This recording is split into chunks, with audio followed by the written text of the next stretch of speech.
Fala, meus amigos e minhas amigas, eu sou Lucas Magno, do canal Filmeseriando. Sejam muito bem-vindos. Lá vamos nós. Eu já fiz aqui no canal 3 vídeos de filmes da Marvel. Homem de Ferro 1, Homem de Ferro 2 e Hulk. Então eu já pensei, tá na hora de trazer um filme da DC. E eu pensei em qual? O meu herói favorito, Batman. Mas eu vou falar do filme de 1989, que mudou a história do herói, não só no cinema, como nas séries, adotando o tom sombrio, dirigido por Tim Burton e também Michael Keaton, que na época causou aí quando foi anunciado, né? Criado em 1939 por Bob Kane, chegou a hora de adaptar o herói para o cinema com uma nova versão, já que ele estava meio galhofado. Curiosidades, bastidores, algumas polêmicas, melhores cenas, a produção e, claro, o legado de Batman até hoje. Vou contar tudo isso e mais um pouco após a vinheta, não sai daí.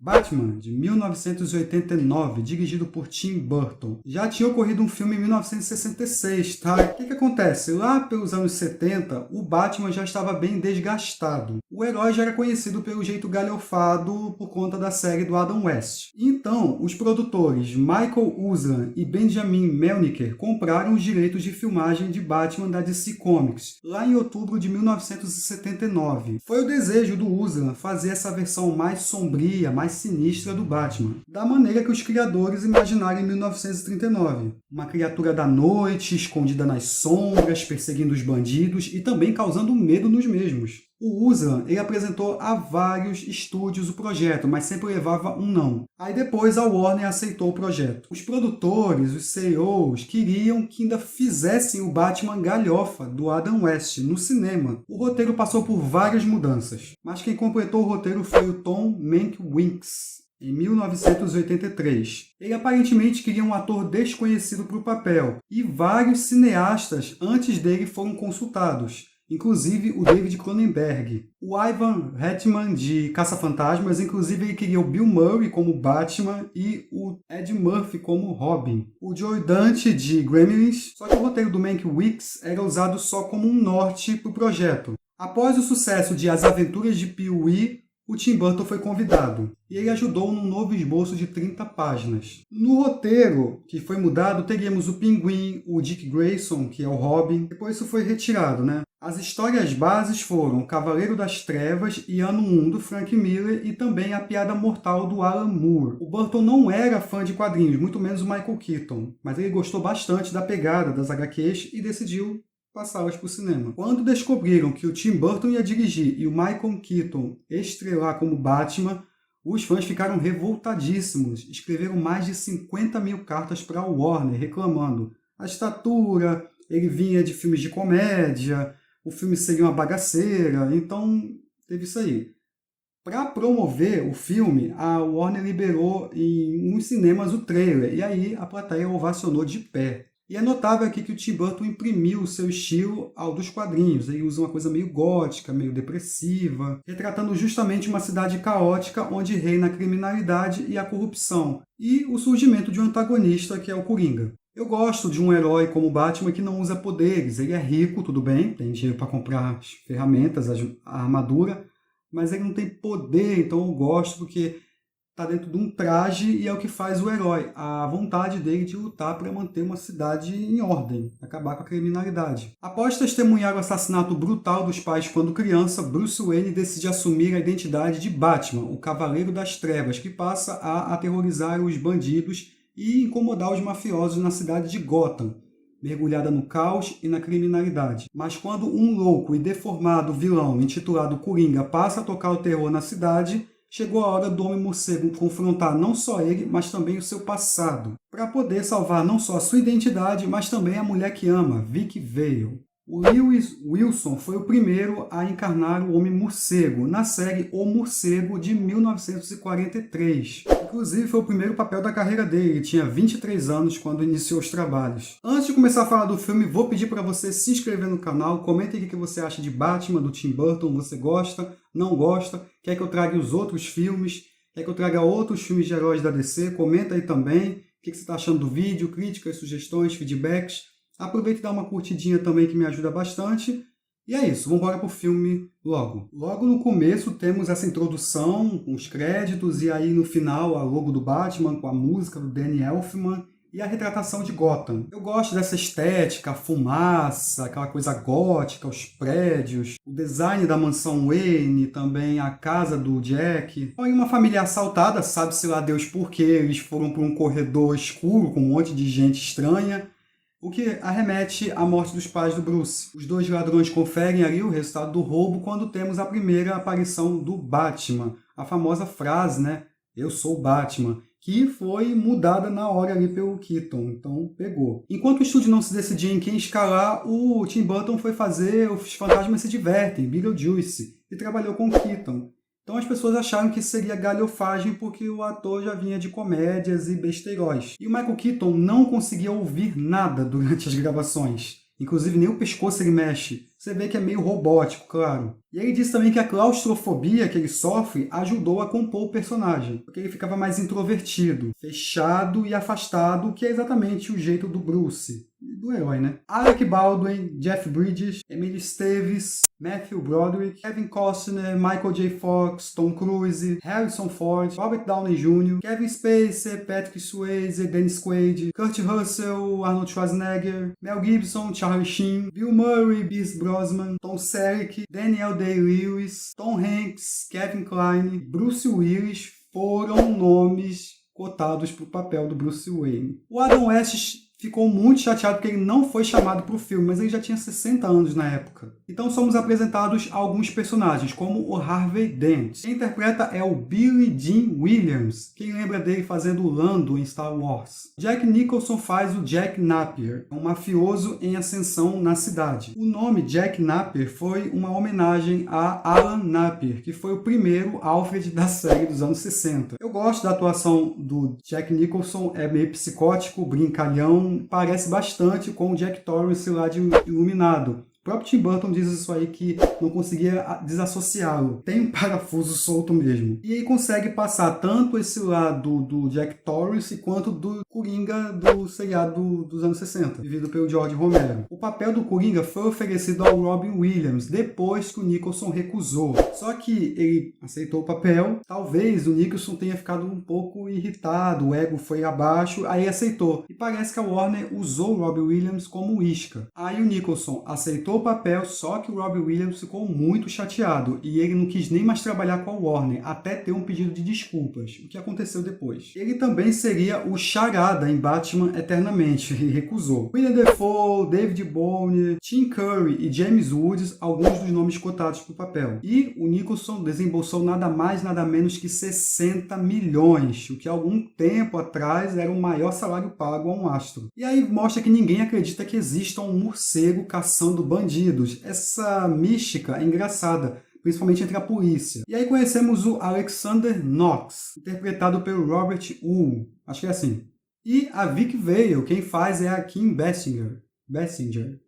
Os dois estão investigando o vigilante de Gotham. Eu gosto muito da química dela com o Keaton, apesar de ser muito rápido o romance entre os dois, só que funciona. Acho engraçada a cena deles num jantar na mansão, a mesa gigantesca, eles têm que gritar para falar um com o outro e eles vão acabar jantando com Alfred. O Burton originalmente tinha escolhido a atriz Sean Young, ela fez o filme Blade Runner. Ela aceitou o papel, chegou a gravar algumas cenas, mas se acidentou caindo do cavalo. Aí, faltando algumas semanas, a Kim Basinger também já tinha recusado, estava com a agenda mais de boa e aceitou o papel. A Rosanna Arquette, a Jamie Lee Curtis, Kathleen Turner, Leah Thompson, Kelly McGillis e a Sharon Stone também foram cotadas para o papel. E olha só, a Molly Ringwald tá aqui também, foi cotada. A mulher nota 1000, Kelly Brook, também foi. Quem faz o Alfred é o Michael Gove. Ele foi chamado porque o Tim Burton era muito fã dos filmes de terror que ele fazia da Hammer.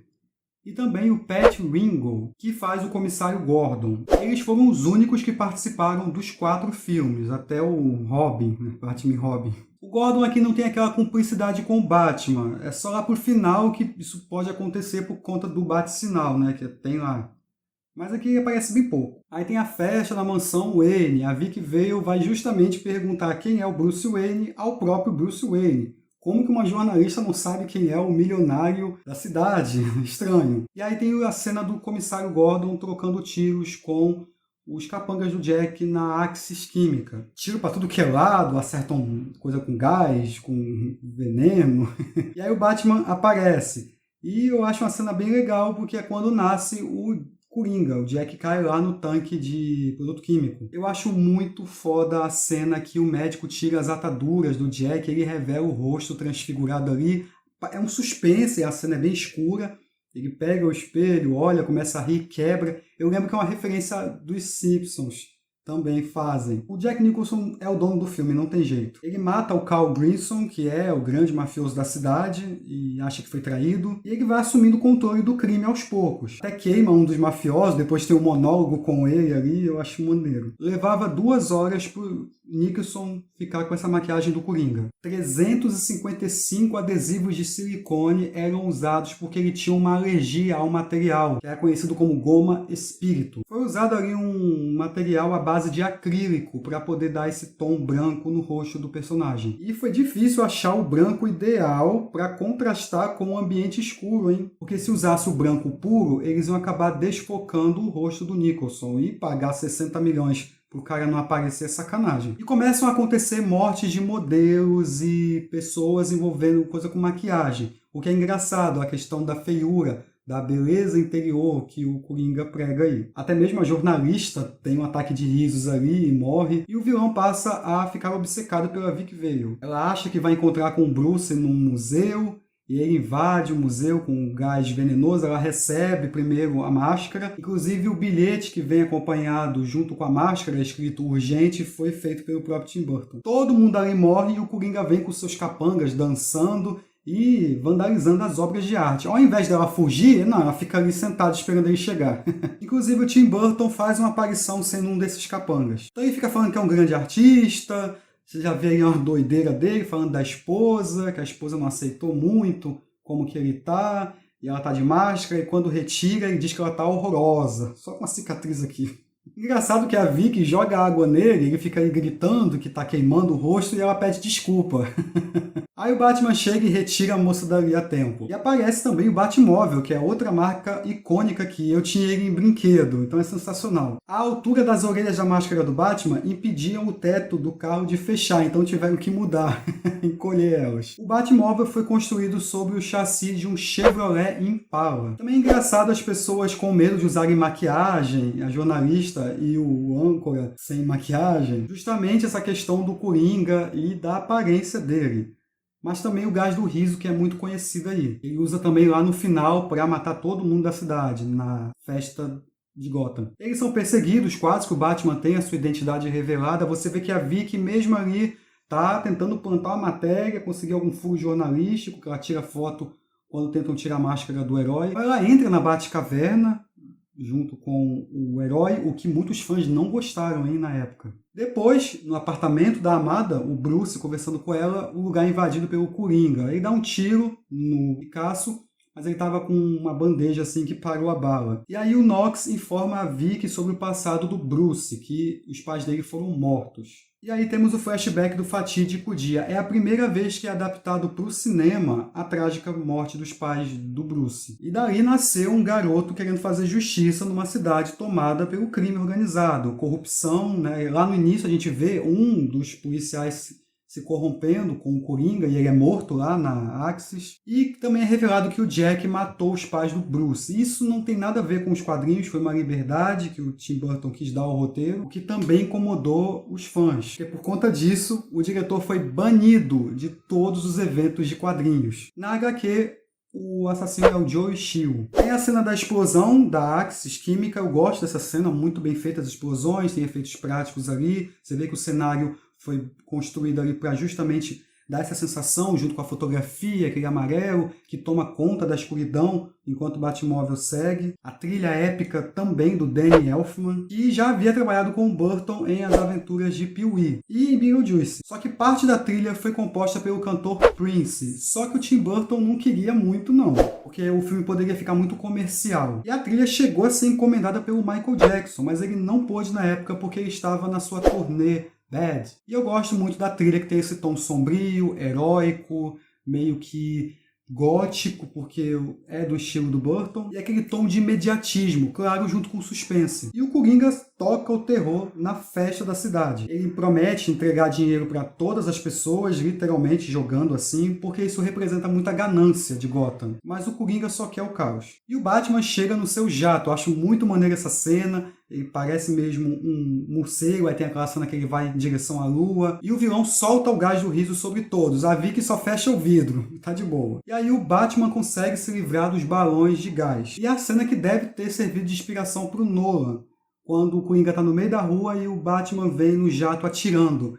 Lembra muito o Cavaleiro das Trevas. Claro, o Coringa sequestra a moça e leva para o alto da Catedral de Gotham. A Basinger praticamente exigiu que ela tivesse nessa cena, porque só teria o Coringa e o Batman. Ela queria ter uma participação mais ativa no filme. E o ator Rob Wu, que faz o Alexander Knox, disse que o Jack Nicholson e o produtor John Peters foram assistir durante os intervalos das gravações O Fantasma da Ópera. E a cena final dessa peça fez a dupla acreditar que se encaixaria perfeitamente no final clímax do filme. No dia seguinte, eles já começaram a escrever a cena da torre. Originalmente, o Coringa mataria a Vicky Vale, e aí o Batman se tornaria um homem vingativo. Aí o John Peters reescreveu o roteiro sem dizer nada para o Tim Burton, e ele pediu para o designer de produção criar uma catedral de 12 metros. Isso custou mais 100 mil para os cofres da Warner. Claro, esse encontro também lembra bastante A Bela e a Fera.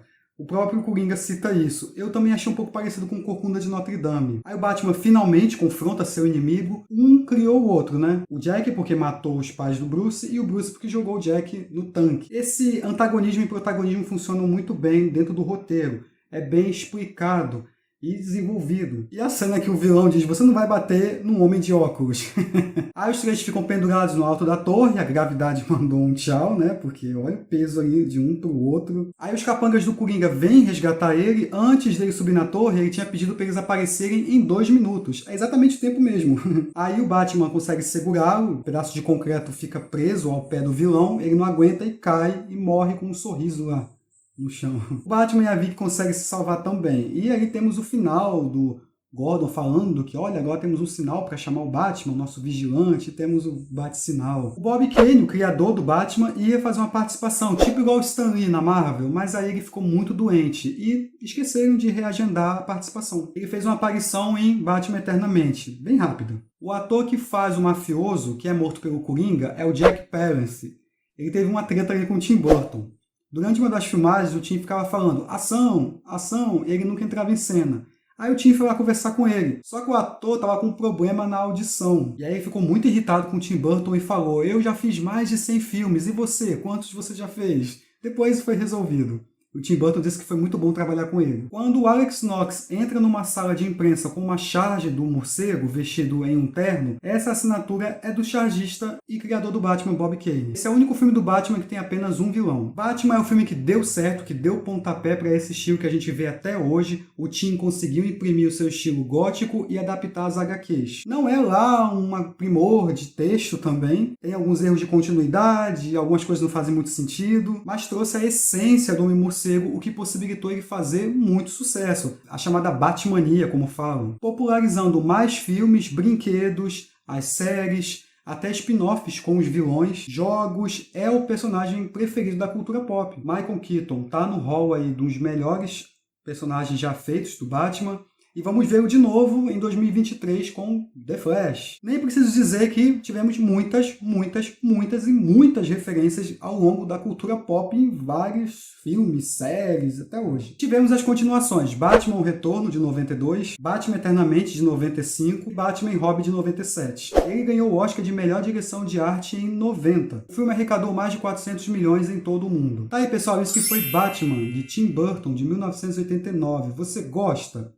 Eu acho um filme bem legal, eu prefiro a trilogia do Nolan, mas aqui também não dispenso o grande passo que foi dado. Muitos problemas de roteiro, escalação de atores, polêmicas, muitas coisas aí que o Tim tem trauma também, ele admite. Só que o filme é um marco, isso é inegável pelos fãs, os haters, na época quem não gostou do Michael Keaton, hoje já gosta. O Jack Nicholson trouxe um Coringa bem diferente, galhofa, mas sério e perigoso. tem cenas bem legais, eu acho que é um filme que entra para a cultura sim e é marcante. Comenta aí o que você achou então de Batman. Se eu esqueci alguma curiosidade, comenta aí também. Dicas, críticas, sugestões, feedbacks, deixa aí também. O que você mais ama no Batman? Qual o seu ator preferido? Comenta aí que eu vou adorar ler. Vou deixar minhas redes sociais aqui embaixo, mais 2 vídeos aqui, e é isso. A gente se vê num próximo vídeo. Um abraço. Fui! Tchau, tchau.